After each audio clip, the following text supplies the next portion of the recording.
Hello friends, this is Nidhi Modi and welcome to my channel the recipe ચાર. આજે આપણે બનાવીશું એકદમ ટેમ્પટિંગ અને મુંબઈનું સ્ટ્રીટ ફૂડ એવું પુડલા સેન્ડવિચ. પુડલા સેન્ડવિચ એ મુંબઈનું ફેમસ સ્ટ્રીટ ફૂડ છે, જે ખાવામાં ખૂબ જ ટેસ્ટી છે, બનાવવામાં ઇઝી છે અને ખૂબ જ ઝડપથી બની જાય છે. તો ચાલો શરૂ કરીએ આપણી આજની રેસીપી. પુડલા સેન્ડવિચ બનાવવા માટે સૌથી પહેલાં અહીં એક બાઉલમાં 1 કપ ચણાનો લોટ લેવાનો છે. ત્યારબાદ તેમાં હાફ ટીસ્પૂન અજમો એડ કરી લેવાનો છે. અજમાને આ રીતે હથેળી વડે મસળીને પછી એડ કરવાનો છે. હવે તેમાં 1/4 કરતાં પણ થોડી ઓછી એવી હળદર એડ કરી લેવાની છે. ત્યારબાદ તેમાં half teaspoon red chilli powder add કરી લઈશું. હવે તેમાં સ્વાદ પ્રમાણે મીઠું એડ કરવાનું છે. હવે મસાલાને લોટમાં સરખી રીતે મિક્સ કરી લઈશું. હવે તેમાં થોડું કરતાં જે પાણી એડ કરવાનું છે અને બેટર રેડી કરી લેવાનું છે.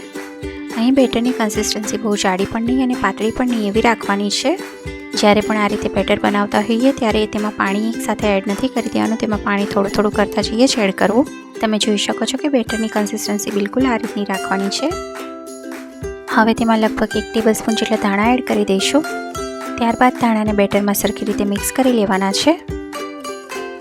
અત્યારે બેટર બનાવવા માટે લગભગ અડધો કપથી થોડુંક વધારે પાણી યુઝ થયું છે. હવે આપણું બેટર બનીને રેડી છે, તો સેન્ડવિચનું સ્ટફિંગ રેડી કરી લઈશું. તેના માટે મેં અહીં એક બાઉલમાં 1 કપ ઓનિયન લીધા છે.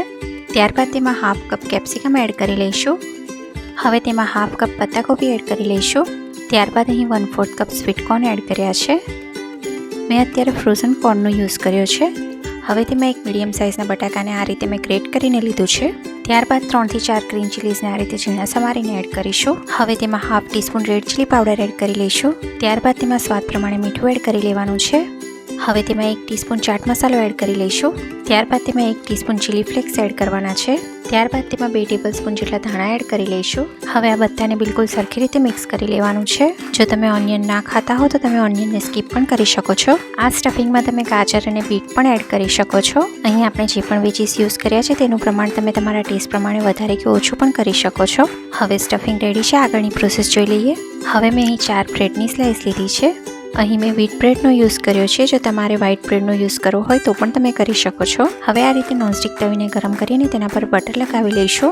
ત્યારબાદ અહીં બ્રેડને આ રીતે બેટરમાં ડીપ કરી લેવાની છે. અહીં ધ્યાન રાખવાનું છે કે બેટર બ્રેડ ઉપર બિલકુલ સરખી રીતે કોટ થઈ જાય. હવે તેને આ રીતે તવી ઉપર મૂકી દઈશું. ત્યારબાદ તેવી જ રીતે બીજી બ્રેડને પણ બેટરમાં ડીપ કરી અને તેને સરખી રીતે કોટ કરી લેવાની છે. હવે જે આપણે આગળ બ્રેડ મૂકી હતી તેને બિલકુલ અડકારીને આ બીજી બ્રેડ પણ મૂકી દઈશું. હવે આપણે જે સેન્ડવિચ માટેનું સ્ટફિંગ રેડી કર્યું છે તેને આ બ્રેડ ઉપર મૂકી દઈશું. અહીં સ્ટફિંગમાં તમને જે પણ વેજીસ ગમતા હોય તમે તેનો યુઝ કરી શકો છો. અત્યારે આપણે જે બ્રેડ પર સ્ટફિંગ મૂક્યું છે તેની ક્વોન્ટિટી સારા એવા પ્રમાણમાં રાખીશું, જેથી તેનો પ્રોપર ટેસ્ટ આવે. સ્ટફિંગને બ્રેડ પર મૂકી દીધા બાદ આ રીતે તેને સ્પૂન વડે એકવાર પ્રેસ કરી લઈશું. હવે આ રીતે તેના પર થોડુંક બેટર પોર કરી દેવાનું છે. હવે નીચેની બાજુથી તે બિલકુલ સરખી રીતે થઈ જાય ત્યારબાદ તેની સાઈડ ચેન્જ કરી લઈશું.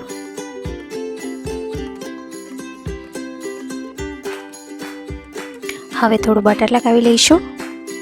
જો તમારે બટરની જગ્યાએ ઓઇલનો યુઝ કરવો હોય તો પણ તમે કરી શકો છો. હવે તેવી જ રીતે થોડું બટર ઉપરની સાઈડ પણ લગાવી લઈશું. હવે નીચેની સાઈડ પણ બિલકુલ સરખી રીતે કૂક થાય ત્યારબાદ ફરી એકવાર સાઈડ ચેન્જ કરીશું. તમે જોઈ શકો છો કે નીચેથી પણ એકદમ સરસ રીતે કૂક થઈ ગયું છે. ત્યારબાદ હવે આ રીતે વચ્ચેથી કટ લગાવી લેવાનો છે. ત્યારબાદ હવે તેના પર એક ચીઝ સ્લાઇસ મૂકી દઈશું. ત્યારબાદ હવે બીજી બ્રેડ સ્લાઇસને આ રીતે ચીઝની સ્લાઇસની ઉપર મૂકી દેવાની છે.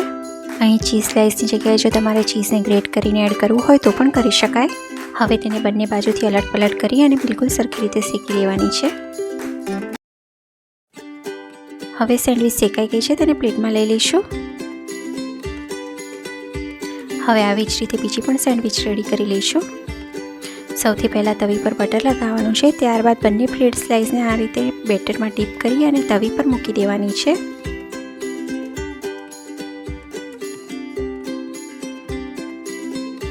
હવે તેના પર સ્ટફિંગ લગાવી લઈશું. ત્યારબાદ તેના પર થોડું બેટર પોર કરવાનું છે. હવે તેના પર થોડું બટર એડ કરી દઈશું. નીચેની સાઈડ સરખી રીતે કૂક થઈ જાય ત્યારબાદ સેન્ડવિચની સાઈડ ચેન્જ કરી દઈશું. આ જ રીતે અલટ પલટ કરતા જઈને સેન્ડવિચની બંને સાઈડ શેકી લેવાની છે. ત્યારબાદ છેલ્લે તેના પર ચીઝની સ્લાઇસ મૂકી દેવાની છે.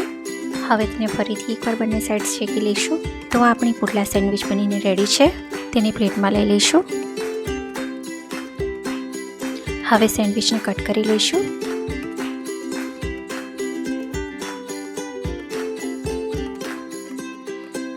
હવે સેન્ડવિચ કેવી બની છે તે પણ જોઈ લઈએ. તમે જોઈ શકો છો કે સેન્ડવિચ એકદમ સરસ રીતે બનીને રેડી થઈ ગઈ છે. આ સેન્ડવિચ માટે સ્ટફિંગ પણ તમે તમારી પસંદગીથી બનાવી શકો છો. જો તમારે વેજીસનું સ્ટફિંગ ન બનાવવું હોય તો તમે પોટેટોનું સ્ટફિંગ પણ રેડી કરી શકો છો.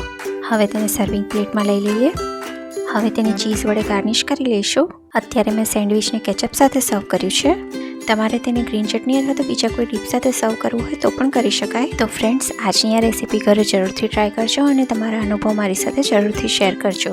અને જો તમને મારી આજની આ રેસીપી ગમી હોય તો તેને લાઇક અને શેર જરૂરથી કરજો. અને જો તમે મારી ચેનલ પર નવા છો તો મારી ચેનલને સબસ્ક્રાઇબ કરી અને બેલ આઇકન પ્રેસ કરવાનું ભૂલતા નહીં, જેથી આવનાર દરેક વિડીયોની નોટિફિકેશન તમને મળતી રહે. તો ફરી મળીએ એક નવી રેસીપી સાથે. Till then take care and happy cooking.